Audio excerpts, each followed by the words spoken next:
बहुजन समाज की हर खबर पाने के लिए सब्सक्राइब करें अम्बेडकर पीपल्स वॉइस और बेल आइकन दबाएं। हेलो फ्रेंड्स, मैं नोरतराम लोरडी और आप देख रहे हैं हमारी YouTube channel Ambedkar people's voice को। दरअसल आप सभी को एक बात चुभती होगी और आप ये देखते भी होंगे खास तौर से कि ईवीएम के अंदर जो प्रॉब्लम्स आती है। आपने कभी ये देखा कि जो बीजेपी के बड़े नेता है, जैसे प्रधानमंत्री नरेंद्र मोदी है, अमित शाह है, जो उनके बड़े नेता आप किसी का भी ले सकते हैं, राजनाथ सिंह का ले सकते हैं, या तमाम जो बड़े चेहरे हैं, उनकी जो लोकसभा क्षेत्र है उनके अंदर कभी आपने ईवीएम का गड़बड़ होते हैं या उनके अंदर प्रॉब्लम आती है देखी है?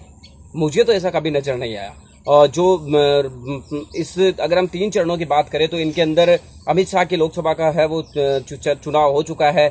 इसी के अलावा भी बहुत सारे जो प्रत्याशी है बीजेपी के बड़े बड़े चेहरे हैं, उनके लोकसभा की सीटों के चुनाव हो चुके, लेकिन कहीं भी ऐसा नहीं आया सामने कि जो है वो मतदान की प्रक्रिया रोकी गई हो, ईवीएम में कहीं गड़बड़ी घोटाला हो या कोई प्रॉब्लम्स आई हो। लेकिन जहां पर विपक्ष के बड़े चेहरे हैं, जैसे आजम खां है, अखिलेश यादव है, मुलायम सिंह यादव है, तो ये से जो चेहरे हैं, इनकी जो लोकसभा क्षेत्र है इनके अंदर ईवीएम को है वो गड़बड़ी के सामने आती है। जैसे मतलब उनके अंदर प्रॉब्लम होती है, हैक हो जाती है, जैसे कुछ भी मान सकते हैं आप, वो रुक जाता है, मतदान रोकना पड़ता है, 3-3 4-4 घंटा तक मतदान नहीं होता। आप बदायूं की देख सकते हैं जहां पर मतलब ऐसा हुआ है। बदायूं के अंदर बीजेपी की जो प्रत्याशी थी संघमित्रा मौर्य, वो अंदर भी चली गई और उनके वीडियो वायरल हो रहे हैं कि वो खुद ही जबरदस्ती बटन दबाने की कोशिश कर रही है। इससे पहले बीजेपी के एक सांसद जो आपके योगेश वर्मा जी जहां से चुनाव लड़ रहे हैं बुलंदशहर, वहां से थे, उन्होंने भी जबरदस्ती बूथ के अंदर जाकर किस प्रकार से हाथ पैर जोड़े। तो ये मतलब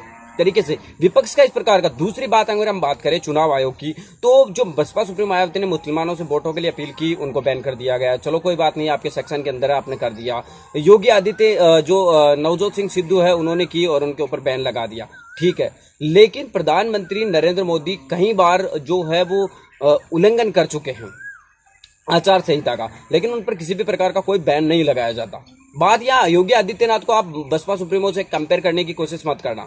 बसपा सुप्रीमो मायावती अपने पार्टी की बड़ी लोकप्रिय चेहरा है, उनके मुकाबले उनकी पार्टी में और कोई बड़ा चेहरा नहीं है। और जैसे प्रधानमंत्री नरेंद्र मोदी लोकप्रिय है, उस प्रकार मोदी के प्रचार चुनाव में और योगी के चुनाव प्रचार में काफी ज्यादा अंतर है। योगी के चुनाव प्रचार अगर आप परमानेंट बंद भी कर दे तो कोई फर्क नहीं पड़ने वाला, लेकिन बसपा सुप्रीमो मायावती जी के 2 दिन के प्रचार से भी बसपा सुप्रीमो मायावती को 4 लोकसभा की जो 4 जगह उनकी रैलियां होनी थी वो नहीं हो पाई थी, आपको बता दें, इसकी वजह से जो बैन लगा था। तो ये काफी ज्यादा महत्वपूर्ण रखता है नवजोत सिंह सिद्धू पर बैन, लेकिन जो बीजेपी की तरफ से उनकी तरफ नहीं करवाया जाता। तमाम तरीके से अगर हम देखें तो जो हुआ है साध्वी प्रज्ञा का जो मैटर है, दंगों की हो, आप आपको मान सकते कितना खतरनाक बयान दिया था, शहीदों का उन्होंने खुलेआम अपमान किया था, लेकिन उसके बावजूद भी उन पर बैन नहीं किया गया। और चुनाव आयोग ने कह दिया अब तो उनकी वो भी लिस्ट आ चुकी है कि वो आराम से चुनाव लड़ सकते हैं, उनको कोई भी तकलीफ नहीं है। तो ये काफी ज्यादा महत्वपूर्ण है कि जो ये ईवीएम का जो सिस्टम चल रहा है, चुनाव आयोग का जो सिस्टम चल रहा है, ये काफी ज्यादा समझ भी नहीं आ रहा।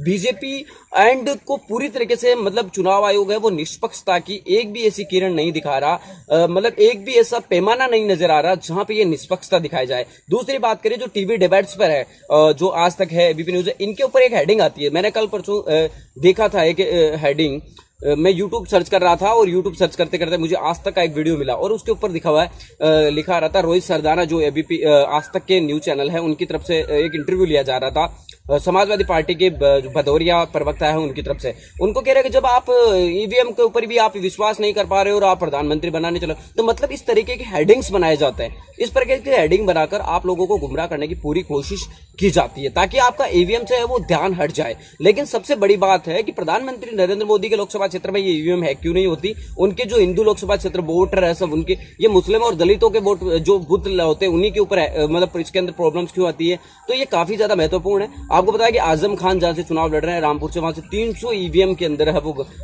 शिकायतें आई है। अखिलेश यादव ने भी कहा।